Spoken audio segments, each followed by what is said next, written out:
4절의 말씀입니다. 신약성경 188면에 있습니다. 사도행전 2장 1절부터 4절까지 우리가 함께 합독하실 때 내용을 생각하면서 말씀을 함께 읽도록 하겠습니다.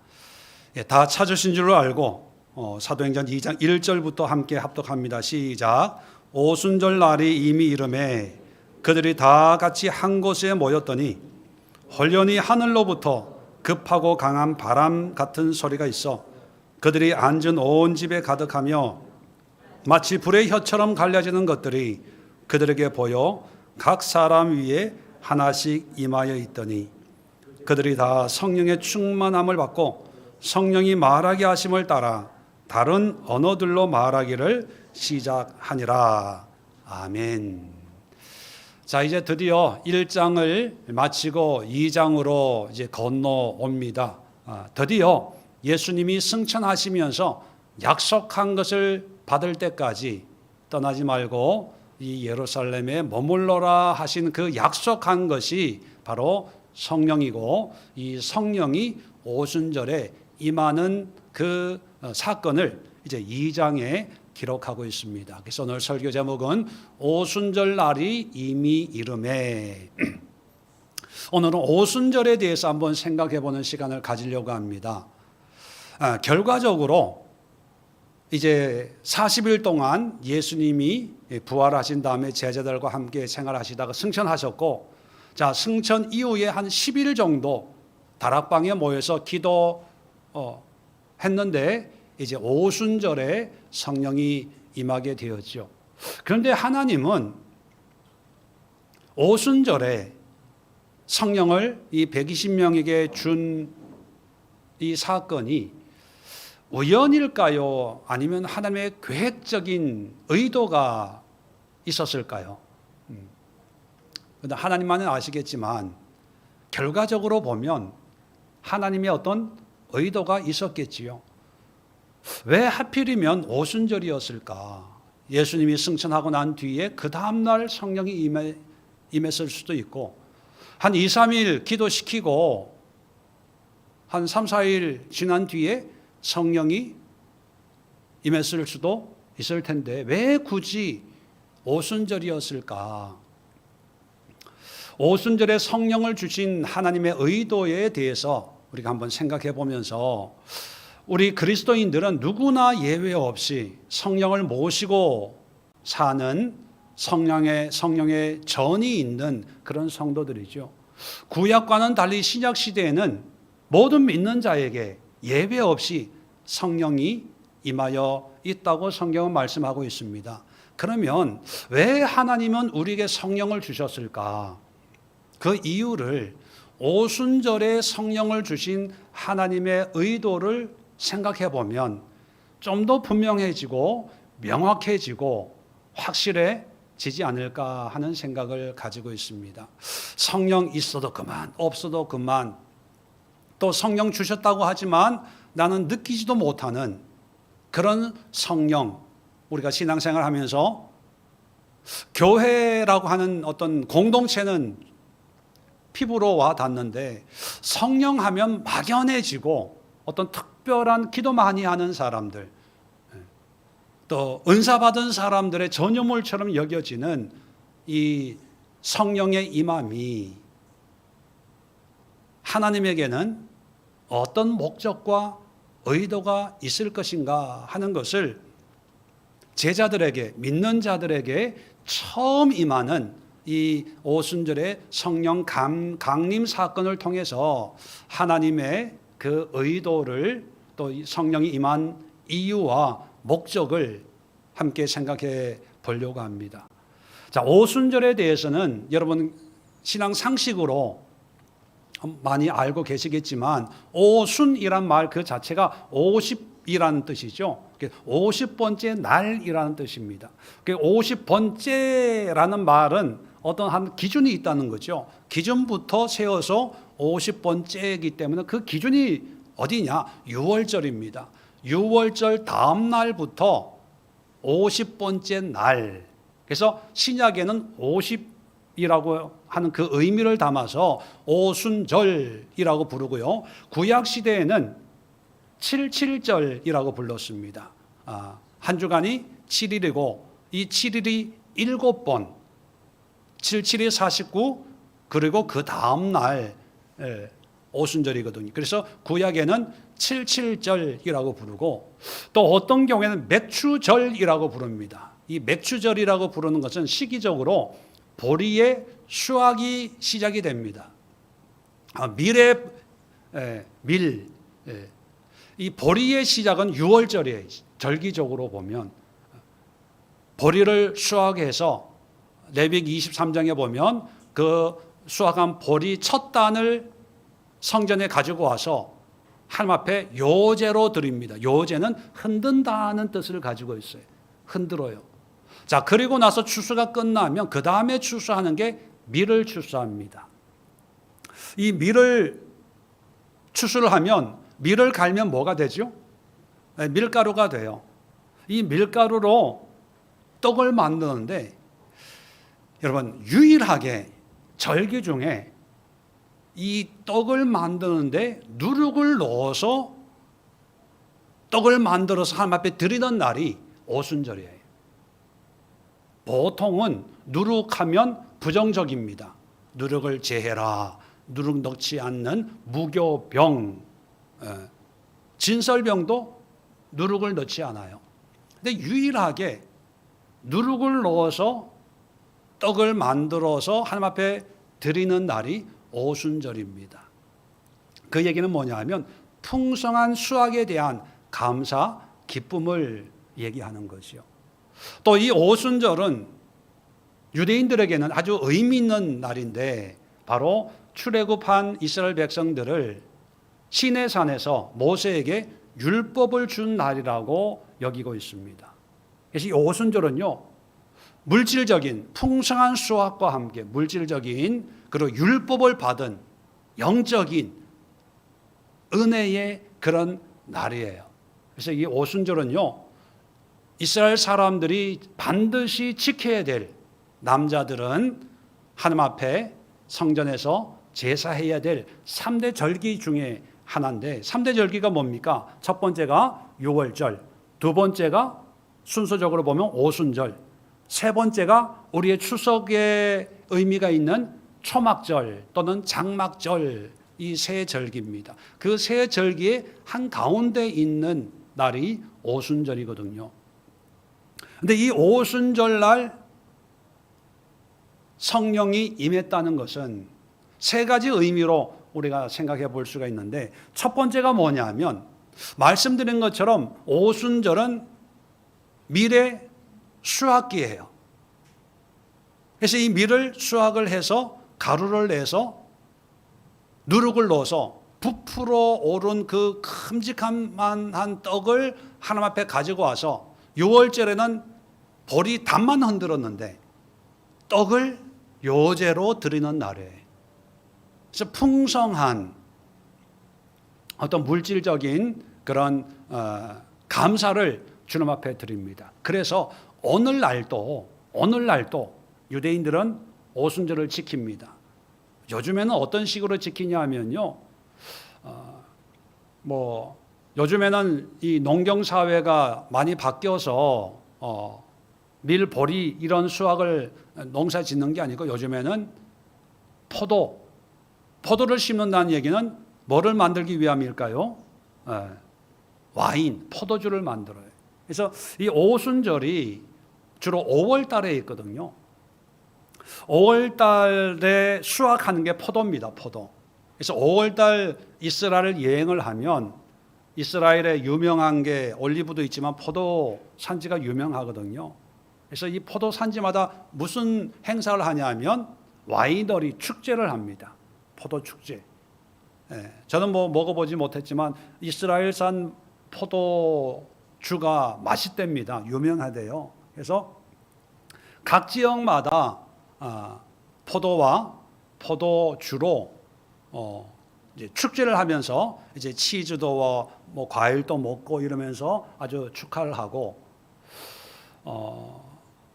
사람이 이게 물질적으로 풍요로우면 넉넉해지죠. 그죠?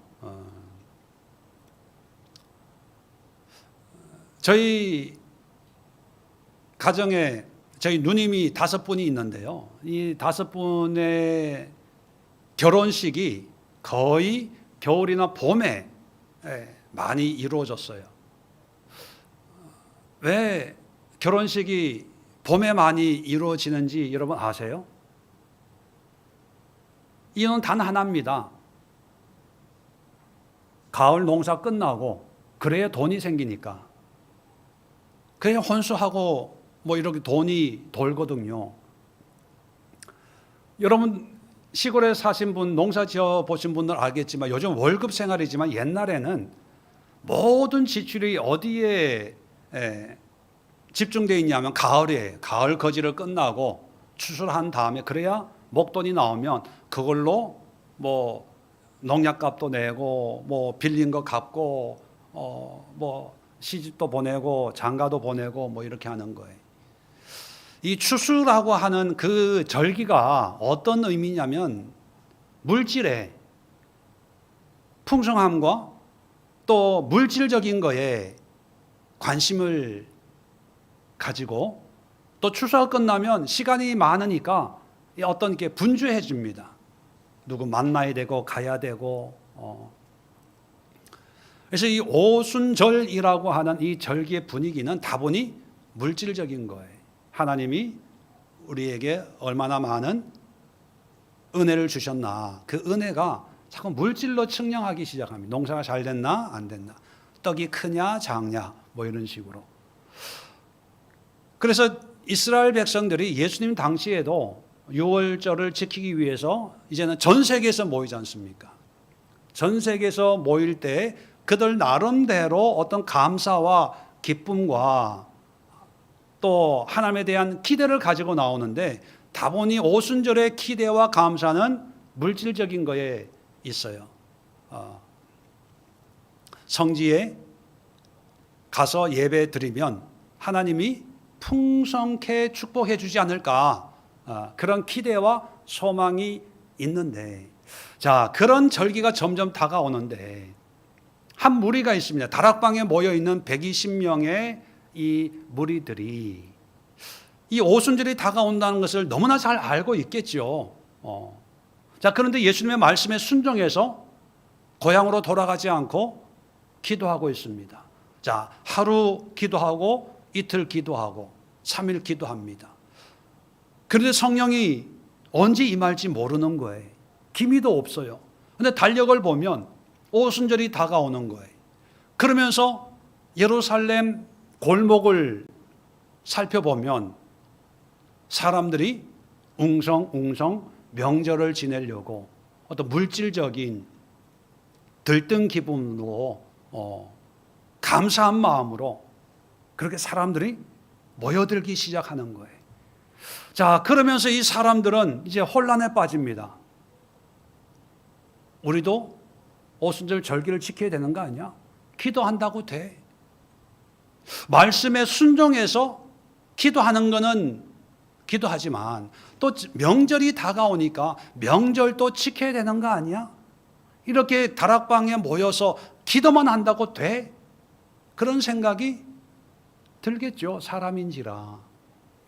남들은 다 즐겁게 웅성웅성 들뜬 마음으로 성전을 향해서 외국에서 찾아오는데 우리는 예루살렘에 있는데 이 쾌쾌한 냄새나는 처음에는 뭐 괜찮았지만 120명이 매일 부대끼면서 살아보세요. 뭐 샤워도 잘 할 수 없는 그런 상황인데 그죠?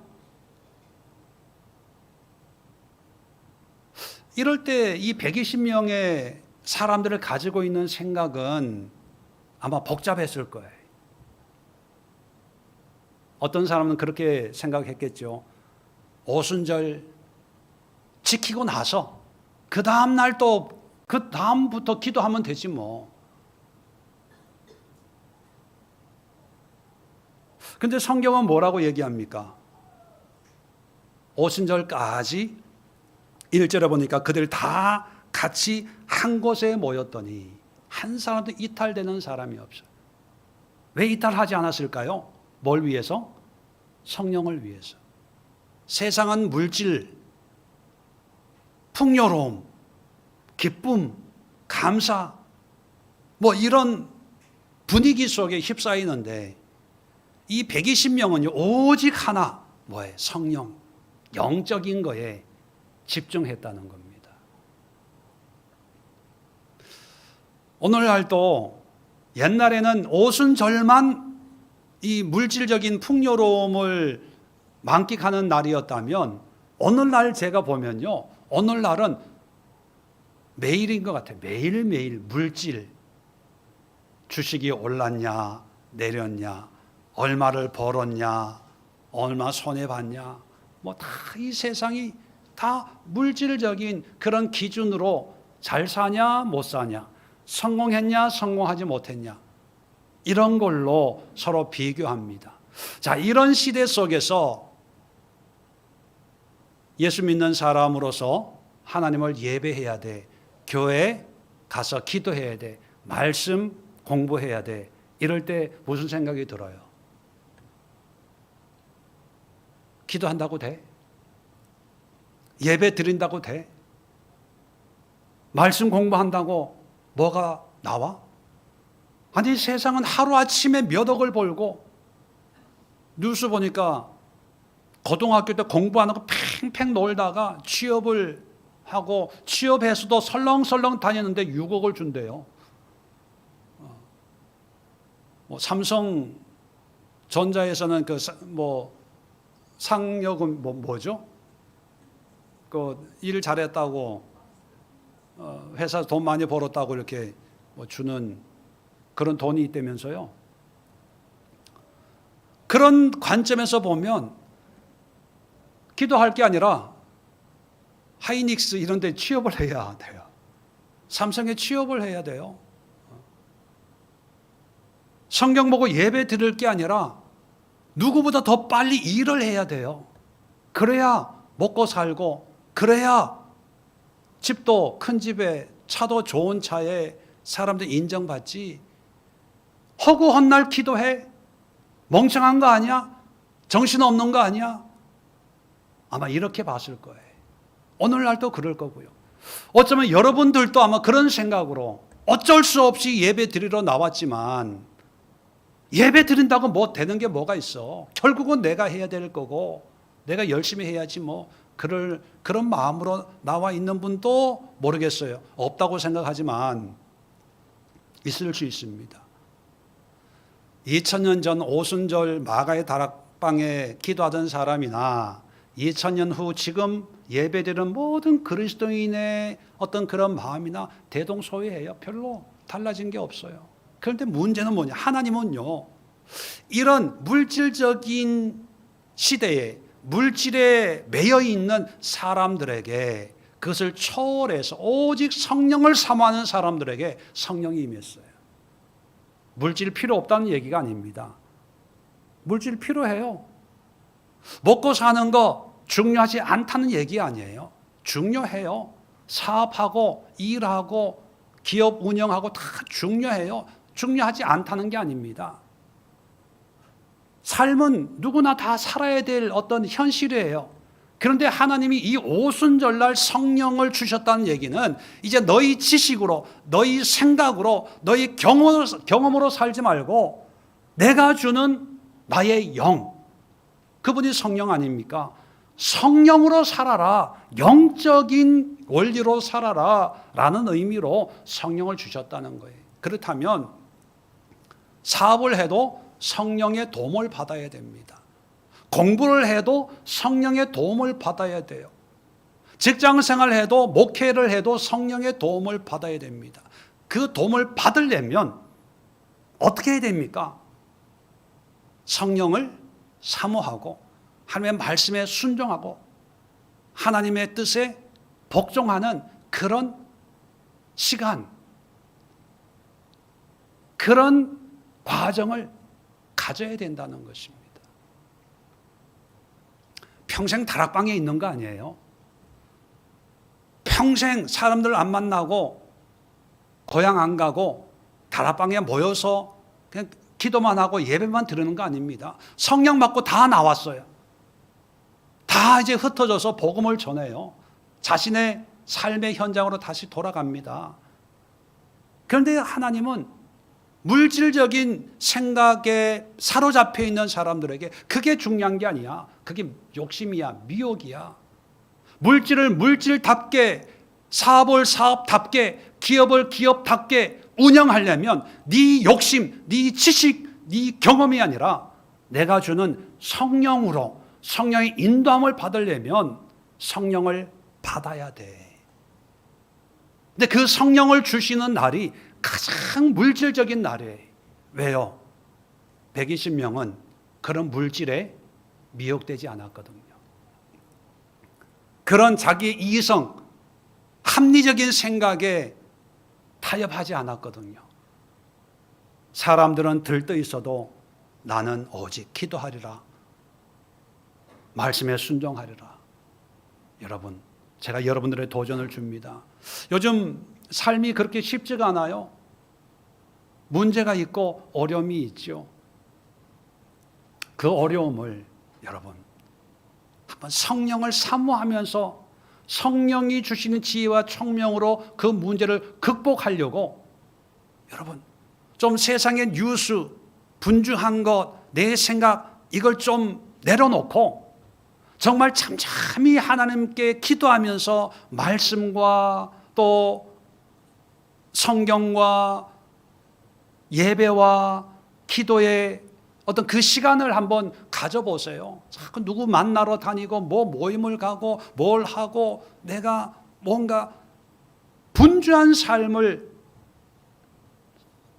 살려고 애쓰지 마시고요. 한번 이 다락방에 모인 사람들처럼 이 사람들은 언제 성령이 임한지 몰랐어요. 근데 결론적으로 보면 그 때가 있단 말이에요. 10일 기도했더니만 성령이 임했거든요. 그런 걸 보면 여러분 우리도 언제 하나님의 은혜가 임할지 모르지만 적어도 한 10일 정도는 잠잠히 성령을 사모하면서 주식 올랐나 내렸나 신경 쓰지 말고 물질적인 거 신경 쓰지 말고 좀 잠잠히 하나님의 음성을 듣는 성령의 임하심을, 성령의 역사하심을 경험하는 그런 시간이 필요하지 않을까 그런 생각을 합니다. 두 번째, 왜 하필이면 오순절이었을까? 아까도 말씀드렸지만 오순절에 모세에게 율법을 준 날이다라고 유대인들을 믿습니다. 그런데 그 근거가 있어요.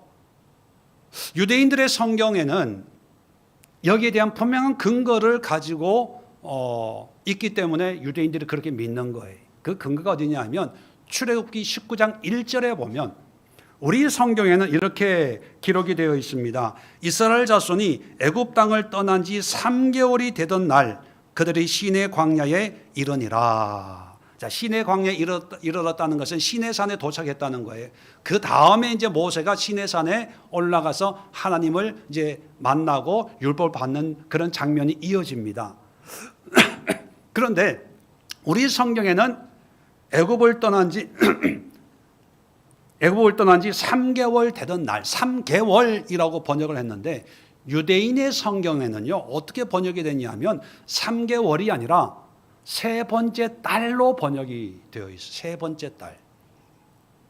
그럼 3개월과 세 번째 달이 아주 많은 차이가 있는데 출애굽기 12장을 보시면 6월절 규례를 말씀하면서 6월절이 있는 이 달을 1월로 해라 라고 하면 종교 달력을 새롭게 바꾸어 버립니다. 하나님이. 6월절 있는 달이 1월이에요. 그리고 6월절이 1월 14일입니다. 어린 양을 잡아서 그 피를 이제 문 지방에 이제 바르고 자 그래서 이스라엘 백성들이 급히 짐을 꾸려서 이제 출애굽한 날이 1월 15일이에요. 자, 1월 15일에 출발을 해가지고 세 번째 달, 유대인 성경으로 세 번째 달이 뭐냐면 1월, 2월, 3월 달이거든요. 3월 초 하루에 시내 광야에 도착을 했다라고 그렇게 이해를 합니다. 그러면 15일 날 출발해서 2월 한 달이 30일, 유대인들이 달력에는 한 달을 30일로 생각을 하니까, 그러면 15일, 1월 달 15일하고 2월 달 30일 합치면 며칠입니까? 45일이 돼요. 그래서 3월 1일이 45번째 날이 되는 거죠. 자, 출애굽기 19장을 보면 시내산에 도착해서 모세가 시내산에 올라갑니다. 하나님이죠. 모세를 부르시는 거죠. 자, 거기서 하나님을 만나서 율법을 받는데, 여러분, 모세가 시내산에 몇 번 올라갔을까요? 율법을 받으러. 한 번? 두 번? 세 번? 네 번? 다섯 번? 여섯 번? 일곱 번? 여덟 번? 몇 번요? 8번. 우리는 성경을 그냥 대수롭지 않게 보지만요, 제가 확인을 해봤어요. 적어도 8번에 7번에서 8번. 한 번에 받은 거 아니에요.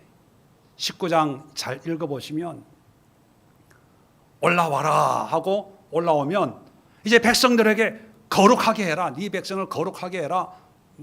내 말을 지키면 내가 너의 하나님이 되고 넌 내 백성이 되겠다. 이 말을 백성들에게 전해라 하면 모세가 그 말을 듣고 내려와요. 백성들에게. 하나님이 하는 말씀을, 계명을 너희가 지킬래 안 지킬래 물어봐요. 그럼 백성들이 예, 우리가 다 지키겠습니다 라고 얘기하잖아요. 그럼 그 얘기를, 대답을 듣고 하나님 앞에 또 올라가요. 그리고 하나님이 십계명을 줘요. 그러면 그걸 가지고 백성들에게 또 얘기해요. 또 백성들의 그 언약을 가지고 또 올라가요. 오르락 내리락. 이게 5일 걸렸다고 보는 거예요. 그래서 50일째 되는 날 하나님이 율법을 주셨다.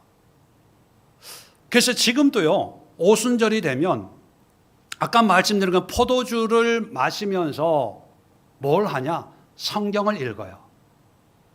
성경을. 특별히 오순절에 읽는 성경이 룻기입니다. 룻기 내용 여러분 잘 아시잖아요. 이방인 모압 여자 룻이 보아스를 만나서 다윗의 조상이 되는 그런 인생의 전환이 일어나는 그런 내용인데, 그 룻기의 그 추수 때가 오순절 때라고 생각을 하고, 또 룻처럼 이방인이었는데 하나님이 구원해서 하나님의 자녀 삼으신 것을 생각하면서 이 유대인들도 하나님의 사랑, 은혜, 또 추수의 어떤 풍성한 보아스를 만나서 결혼해서 팔자가 펴지잖아요. 그런 것처럼 그런 말씀을 읽고 성경 공부도 하고, 그래서 이 오순절이 되면 도시가 다 불을 켜워 놓는 데입니다. 그 뭐냐면 밤 늦게까지 이 성경을 읽고 포도주를 마시는 거죠.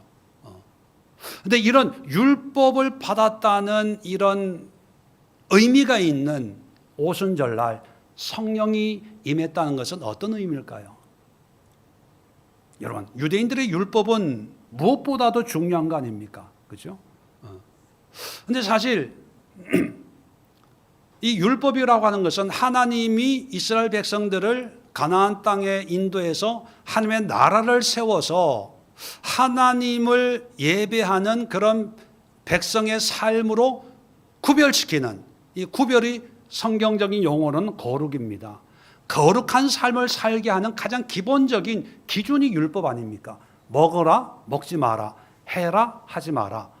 이 음식에 어떤 효능이 있어서 먹으라, 먹지 마라 한 게 아니라 그냥 구별시키는 거예요. 다른 사람 다 먹지만 너는 먹지 마.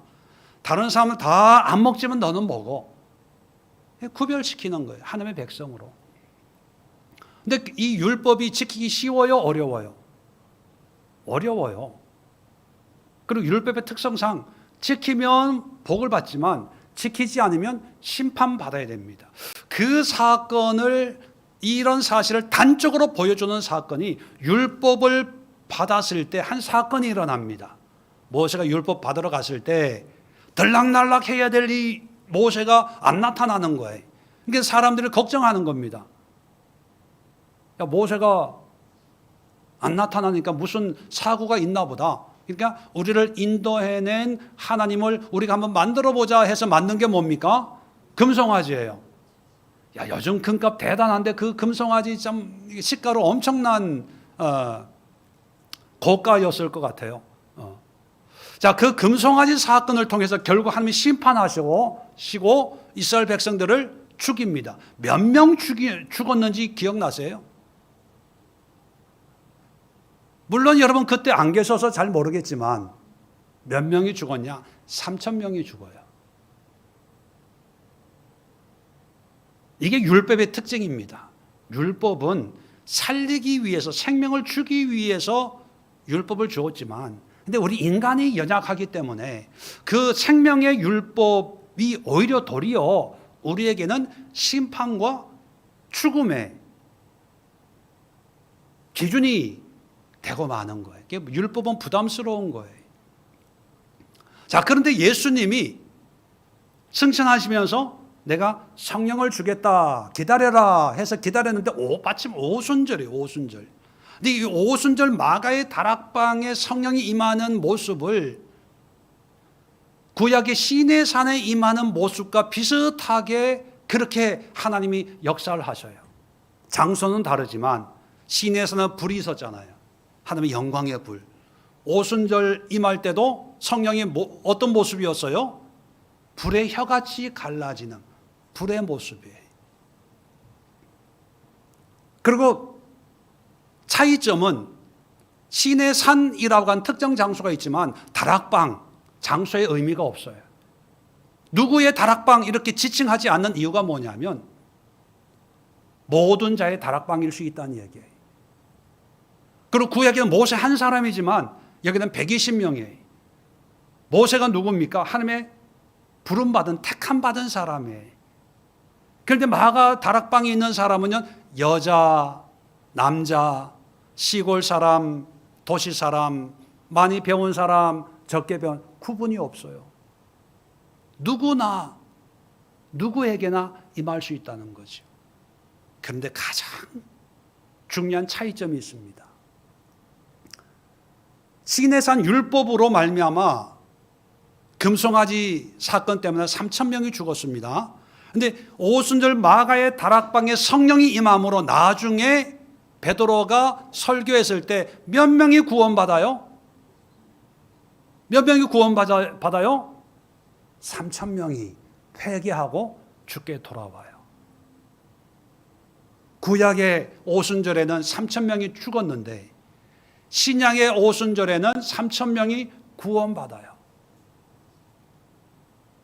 이게 무슨 뜻이냐 하면 여러분, 성령이 임한다는 것은 우리가 성령의 순종함으로 해서 내가 하고 싶은 대로 살지 못하고 성령에 순종해야 돼, 기도해야 돼, 말씀 봐야 돼, 뭐 이런 의식을 가지고 있다는 것은요, 그분은 율법에 매여 있는 사람입니다. 성령은 우리에게 또 다른 율법으로 다가오시는 분이 아니라 우리에게 생명으로 다가오시는 거예요. 성령이 임하시면 너희가 권능을 받고 예루살렘과 온 유대와 사마리아와 땅끝까지 내 증인이 돼야 돼, 이렇게 기록이 되어 있어요? 아니에요. 어떻게 기록되어 있습니까? 되리라예요. 되어지는 거예요. 되려고 애쓸 필요가 없어요. 노력할 필요가 없어요. 성령이 임하시면 그렇게 되어지는 거예요. 그런데 율법은 뭡니까? 되어져요. 지키려고 애써야 됩니까? 애써야 돼요. 애쓰고 쓰고 해서 결국은 지켜져요? 못해요? 못해요. 결국은 죽는 거예요. 심판받는 거예요. 노예로 끌려가는 거예요. 나라가 이방인에게 지배당하는 거예요. 디아스포라 전 세계 뜨내기처럼 그렇게 살 수밖에 없게 됩니다. 근데 성령은 율법이 아니에요. 성령의 법이 죄와 사망의 법에서 너희를 해방하였느니라. 성령의 법은요, 우리를 살리는 거예요. 우리가 다 일하는 게 뭐 하자고 일합니까? 먹고 살자고 일하는 거잖아요. 먹고 살자고 일을 해서 먹고 사는 게 뭐예요? 돈 벌어야지. 뭐 해야지. 근데 여러분, 성령에서는 뭐냐면 먹고 사는 게 뭐로 가능하다? 성령으로 가능하다는 거예요. 성령으로. 그래서 이 율법에, 하나님이 율법을 주셨다는 그런 어떤 의미를 가지고 오순절을 지키는 사람들에게 예수님을 통해서 이제는 율법이 아니야. 율법은 죽이는 거야. 율법은 우리의 마음을 올가매는 거야. 율법의 결과가 너희들 아니냐, 이 꼬라지 된 거 아니냐. 나라 잃고 로마 제국이 흩어져서 성전에 한번 오기 위해서 몇 달을 쓰고 해서 이렇게 전 세계에서 성전에 오게 되는 이게 율법의 결과야. 그런데 이제 예수의 영인, 하나님의 영이신 성령을 통해서 이제 너희들을 성령의 법으로 생명을 위해서, 구원을 위해서 살게 하시기 위해서 오순절에 이제 새로운 하나님의 은혜, 성령을 내가 너에게 주는 것. 이게 하나님의 마음이라는 거죠. 그러면 여러분, 유대인들의 율법을 보면 율법은 너무나 중요하지 않습니까? 유대인들에게. 그죠? 어릴 때부터 율법을 가르치고 죽을 때까지 율법을 지키는 것이 이게 신앙생활이라고 철저하게 믿고 있는 사람들입니다. 그런데 그 율법을 준 날 성령이 임했다는 것은 율법과 성령의 어떤 같은 의미라는 거죠. 그러면 우리 그리스도인들에게는요, 어렸을 때부터 뭐를 가르쳐야 돼요? 성령에 대해서. 죽을 때까지 성령이 얼마나 내 인생에, 내 신앙에 중요한가를 우리가 알아야 됩니다. 유대인들에게 율법주의자 이렇게 우리가 비난하잖아요. 똑같은 날 오순절에 율법이 주어졌다고 그 율법주의자가 된 것처럼 오순절날 성령이 주어졌다면 우리는 무슨 주의가 되어야 됩니까? 성령주의가 되어야 돼요. 성령주의. 근데 오늘 참 이 마귀의 전 역사라고 합니다. 이 성령에 집중하지 못하게 오순절 어떤 순복음 파가 있고 장로교 파가 있어가지고 뭐 반네 들었네 뭐 이런 것만 자랑하는 그런 왜곡하는 거죠. 성령의 진정한 어떤 그런 역사에 대해서 또 막 방언으로 랄라라 따따따 한다고 다 되냐? 좀 조용히 합시다. 묵상기도 뭐 이렇게 누가 맞냐? 2단 3단. 이 성령에 대해서 너무 왜곡된 지식과 정보들이 이 세상을, 영적인 세계를 더럽히다 보니까 정작 성령에 대해서 무관심하게 되고, 나는 그런 거 몰라. 신경 안 써. 여러분, 다시 한번 말씀드리지만 율법을 준 그 오순절에 성령을 주신 것은 율법이 할 수 없는 그 일을 성령이 할 수 있으니까 성령을 받아야 돼. 율법은 내가 지켜야 되는 거예요. 근데 성령은요, 내가 따르면 돼요. 성령이 우리를 인도하세요. 되라, 해라 하는 분이 아니고 되어지게 만드는 분이에요. 나는 기도가 잘 안 돼. 믿음이 잘 안 자라. 예, 그럴 수 있어요. 자, 그럴 때 누구의 도움을 받아야 됩니까? 목사의 도움을 받아도 되지만 성령의 도움을 받아야 돼요. 그러려면 성령님이 내게 임하는 오순절의 사건이 있어야 됩니다. 이 오순절의 사건은 어떻게 만듭니까? 순종하는 거예요.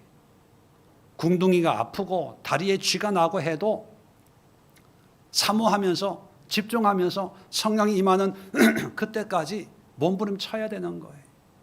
아유, 목사님, 내가 살려고요 안 해본 거 없이 다 해봤어요.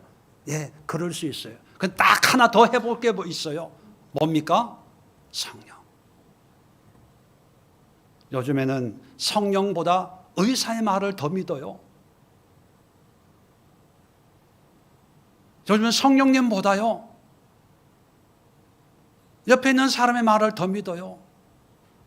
아니, 목사님, 의사 그러는데요 안 된대요. 예, 의사는 안 된다 그래요. 그런데 우리 믿는 사람들은 마지막 하나 더, 성령님. 다음 주에 제가 말씀드리겠지만 다음 주에 이 성령이 어디서 임합니까? 2절에 보니까 홀련히 하늘로부터라는 것은요 하나님으로부터라는 얘기. 하나님으로부터. 하나님께 한번 매달려 봐야 돼요. 매달려야 돼. 안 되는 게 아니에요. 불가능한 게 불가능한 게 아니에요. 불가능하게 만들어내시는 것은요 하나님의 의도가 있습니다. 하늘로부터 해결받는 거야. 너 애가 안 생겨? 하늘로부터 아이가 임하는 거야. 너 사업이 안 돼? 하늘로부터 사업의 문이 열리는 거야. 건강의 문제가 해결이 안 돼? 하늘로부터. 관계의 문제가 해결 안 돼? 하늘로부터예요. 하늘을 바라보고 하나님을 붙들고 하늘에 계신 하나님께 매달릴 때 여러분 사는 거예요. 생명이 있는 겁니다. 마지막으로 왜 하필 오순절에 성령이 임했을까? 여러분, 아까도 3대 절기를 얘기했지만 오순절, 유월절, 장막절 3대 절기입니다. 근데 제일 먼저 유월절은 며칠을 지키냐면 유월절은 하루지만 유월절부터 이어지는 절기가 있는데 무교절입니다. 무교절. 말 그대로 누룩 없는 떡을 일주일을 먹어요. 출애굽했을 때의 구원의 어떤 기억을 7일 동안 하도록 하는 거예요. 구원의 감격을. 근데 장막절, 우리의 추석과 같은 장막절은 며칠 지내냐? 며칠 지냅니까? 7일 동안 지내. 장막을 치고 나무와 이게 초목으로 장막을 텐트를 만들고 거기서 7일 동안 거하면서 광야에서 하나님 우리를 먹이시고 입히신 것을 이제 기억하는 날이죠. 그런데 오순절은 며칠 지킵니까? 하루만 지켜요. 하루. 그리고 이 오순절은 특이하게 그 날짜의 의미가 있는 게 아니고요. 오순, 50번째라고 절기 이름이 50번째 날이라는 얘기거든요. 그럼 50번째가 중요한 게 아니라 기준이 중요해요. 무슨 날부터 50번째예요? 유월절. 오순절은요, 유월절을 기준으로 해요. 유월절의 상징이 뭡니까? 구원이거든요. 구원 받은 날부터 50번째. 그런데 이 구원 받은 이 유월절이 8월 15일, 12월 24일 우리 달력처럼 딱 못이 박혀 있으면 괜찮은데 여러분 우리 부활절 매년 날짜가 바뀌죠. 그 이유가 뭐냐 하면 유대인의 절기가 바뀌기 때문에. 왜 바뀌냐? 태양력을 쓰지 않고 월력을 써요. 음력, 날짜가 바뀌는 것처럼. 그러니까 이 오순절은 유월절이 정해져야 거기부터 50일째 이게 기준이 정해지는 거예요. 그래서 유대인들은요, 이 유월절의 2부 순서처럼 여겨요. 구원받았기 때문에 구원받은 우리를 하나님이 이렇게 풍성하게 먹이고 입히셔. 마치 자기가 구원받은 어떤 감격, 하나님의 백성이 된 것처럼 이제는 맛있는 음식 먹고 유일하게 누룩 넣은 떡을 먹는 날이거든요. 여러분, 누룩 없이 없는 떡하고 누룩 넣어서 만든 떡하고 맛이 다르죠. 뭐가 맛있어요? 누룩 넣은, 이스트 넣은 떡이 훨씬 맛있어요. 여기에다가 와인 한 잔 곁들여 보세요. 자, 이해가 안 되시는 분은 오늘 집에 가서 한번 해보면서 함께 감사 기도도 하시고. 이 오순절의 특징은 뭐냐면 구원을 기준으로 해서 거기에 달려있는 하나의 절기라고 생각하니까, 유대인들은 다 구원받았다고 생각하니까 그 하루는 그냥 마음껏 먹고 즐기는 거예요. 근데 성령이 임했습니다, 이날. 자, 성령이 임했어요. 그러면 성령이 임했으면 오순절만 성령 충만하면 끝나는 걸까요? 성령이 임했다는 것은 그 날만 성령 충만한 게 아니라 쭉 성령의 인도함을 받는다는 얘기거든요. 그래서 이 120명의 문도들, 특별히 제자들, 사도들은 성령 받고 다 흩어져서 평생을 하나님의 사도로 예수의 제자의 삶을 쭉 살아가는 거예요. 어떤 차이가 있냐면, 구약의 오순절은 하루의 절기로 끝나요. 구원받은 나에게 하나님이 이렇게 풍성하게 율법도 주시고 먹을 것도 주신 감사한 날, 감사, 먹고 즐기고 감사하면 끝. 그 다음 날부터 또 일하는 거죠, 뭐. 근데 신약의 오순절, 성령이 임한 오순절은요, 성령 받고 성령의 인도함을 받는 그런 삶을 살아내는 거예요. 절기가 아닙니다. 한 날이 아니에요. 어떤 분은 그런 생각합니다. 믿음 생활, 주일날 교회만 열심히 다니면 되지 뭐. 그리고 부활절 때 교회 가고, 추수감사절 때 교회 가고, 성탄절 때 교회 가면 되지 뭐. 나는 예수님 믿어. 근데 바빠서 매주는 못 가고 주일에만, 특정한 날에만 내 일 바쁜 거 다 하고 시간 남을 때 교회 가서 예배 드리고. 여러분, 이런 생각, 이런 신앙생활은요, 구약적이에요. 율법적인 유대인의 신앙생활입니다. 명패는 기독교지만 내용은 유대교예요. 하나님과 상관이 없어요. 하나님과 상관 있는 신앙은 뭐냐면 주일만 아니라, 부활절만 아니라, 성탄절만 아니라 24시간 365일 하나님을 위한 삶이에요. 누구 때문에? 성령님 때문에. 성령으로 인도함 받는 삶이에요. 이렇게 얘기하면 어떤 분은 또 그렇게 부담스러워합니다. 1년에 몇 번 절기만 지키면 되지 365일 어떻게 하나님을 섬기고 믿음 생활하고 어떻게 해? 제가 말씀드렸잖아요. 성령이 임하시면 권능을 받고 내 증인이 되어야 돼. 입니까? 되리라입니까? 되리라. 성령이 임하면 그렇게 되어져요. 성령을 경험하지 못하니까 그걸 못 느끼는데, 제가 목회자가 된 게요, 목회자가 되고 싶다라고 해서 됐을까요? 우리 집안에 목회자가 한 사람도 없었어요. 사촌 중에도, 사돈의 8촌 중에도 목회자는 아무도 없어요. 제일 그때 높은 직급이 뭐냐? 집사였어요. 근데 예수 믿고 성령 받다 보니까 그냥 누가 등 떠밀어서 된 게 아니고 되어 있더라고요. 어느 날 보니까. 애쓰지도 않았어요. 저는 목사 되려고 애쓰지도 않았어요. 이럴 줄 알았으면 안 되려고 애썼을 거예요. 되어지는 거예요. 되어지는 게 신앙이에요, 여러분. 억지로 하려고 하지 마세요. 애쓰지 마세요. 노력하지 마세요. 노력한다고 될 것 같으면 다 되지요. 단지 성령을 사모하세요.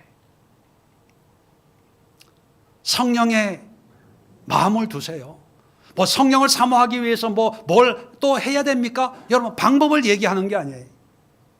오늘은 여러분, 뭐 방법을 이렇게 하십시오, 기도하십시오, 이 얘기를 하려고 하는 게 아니라, 여러분, 유대인들에게 율법이 그렇게 중요했다면 우리 그리스도인들에게는 성령이 그렇게 중요한 분이에요. 이런 중요한 분을 아직 잘 모르신다면 이렇게만 생각하면 좋을 것 같아요. 성령이 이렇게 중요하다면 나도 성령 받고 싶어. 또 성령님 만나고 싶어. 성령의 충만함을 받고 싶어. 이 성령으로 한번 신앙생활 해봤으면 좋겠어. 그냥 사모함이 있죠. 기대감, 어떤 설레임. 지금까지는 내가 성령과 상관없이 내가 하려고 했는데, 주일 아침만 되면 교회 가야 되냐 말아야 되냐 고민했는데, 지금도 고민하세요. 계속 쭉 하십시오. 단지, 그런데 이 고민을 성령이 임하시면 성령이 하게 하신다니까, 성령이 임하면 이런 고민 적어도 안 할 수 있겠네. 그죠? 그렇지 않아요? 성령이 임하면 안 할 수 있잖아요. 되게 하니까. 그러면 성령이 내 마음에, 내 믿음에 좀 오셔 주셨으면 좋겠다. 그 정도. 그건 할 수 있잖아요. 그죠? 이건 할 수 있잖아요, 원집사님. 그죠? 정연아, 할 수 있잖아. 그지? 의사 말 듣지 말고, 성령이 임하시면 되게 되어지겠네. 수정되겠네. 생기려고, 만들려고 애 안 쓰고, 엄마가 되리라. 그러면 성령님, 나에게도 좀 와주세요. 오순절에 임했던 그 성령님, 나에게도 와주세요. 난 성령님을 사모합니다. 기다려요. 소망해요. 희망해요. 이거 할 수 있잖아요. 이번 한 주간, 여러분, 다른 거 내가 애쓰려고 하지 말고, 그냥 이 마음만 한번 가져보세요. 운전하면서도, 설거지하면서도, 출근하면서, 전철에, 버스에 왔다 갔다 하면서도, 그냥 기도할 수 있으면 기도하시고, 기도 안 해도 괜찮아요. 마음으로 환영하세요. 소망하세요. 기대하세요. 성령이 임하시면 돈 벌어야 먹고 사는 게 아니라 성령으로 먹고 사는구나. 율법에 3,000명이 죽었는데 성령으로 3,000명이 구원받고 내 인생에도 생명의 역사가 임할 줄로 믿습니다. 성령님, 나에게도 찾아와 주세요. 이해되시면 아멘. 이해 안 되면 다시 한번 설교 반복합니다. 이해되시면 아멘. 좀 더 커지네요. 자, 기도하고 마치겠습니다. 좋으신 하나님 아버지, 오순절